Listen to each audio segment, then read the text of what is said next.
कविता जो मैंने कल और आज के बीच में ही लिखी है। क्या बात है। बल्कि आज यहाँ आने के पहले तक उसका समापन कर रहा था। तो अर्ज किया है, कोई बात करे तो ठीक, कोई ना करे तो ठीक, इस वाली राह पर सवार हो गया हूं मैं। कोई बात करे तो ठीक, कोई ना करे तो ठीक, इस वाली राह पर सवार हो गया हूं मैं।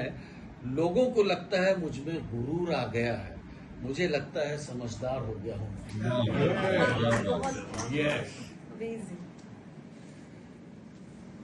आप ही के बिना क्यों हूं बेचैन, आप ही क्यों मेरी जरूरत है।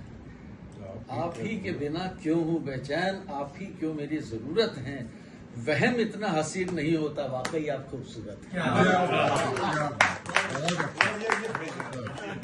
ये इस्तेमाल करने वाली चीज है।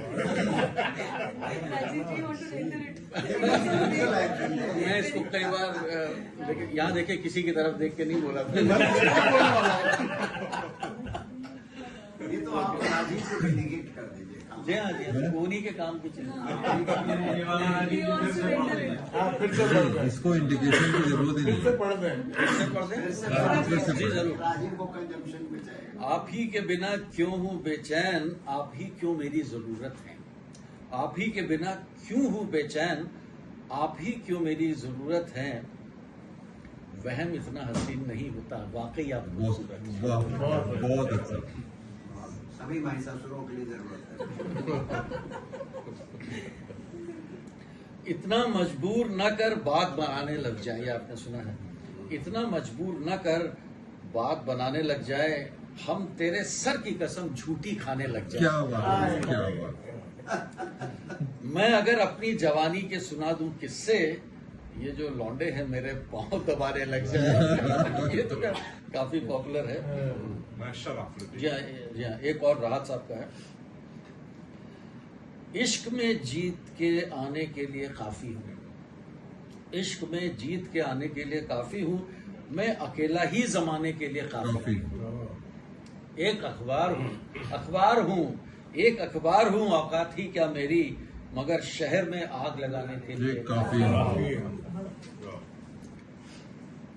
एक और सुना दूं, मखमूर महमूद साहब का आजकल काफी, कन्नौजी साहब काफी पॉपुलर हो रहे हैं, अगर आपने देखा हो तो। ख्वाब झूठे दिखा गया मुझको, कोई पागल बना गया मुझको। ख्वाब झूठे दिखा गया मुझको, कोई पागल बना गया मुझको।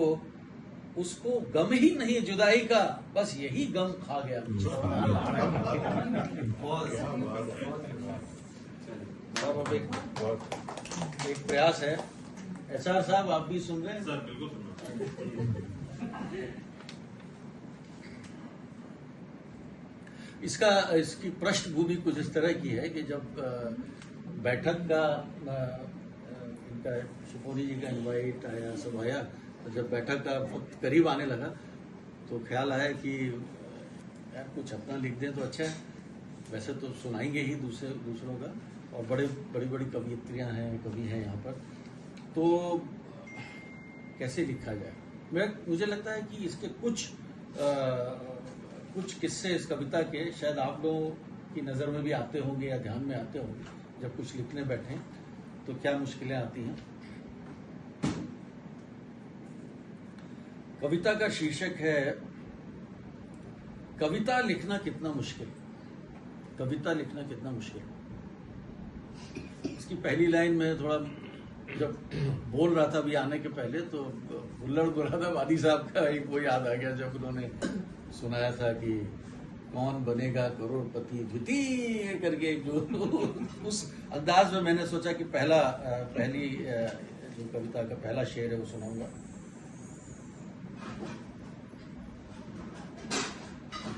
ये कविता लिखना भी मुश्किल है कितना, ये कविता लिखना भी मुश्किल है कितना, दिमाग को पकड़कर झिझोड़ना और घिसना।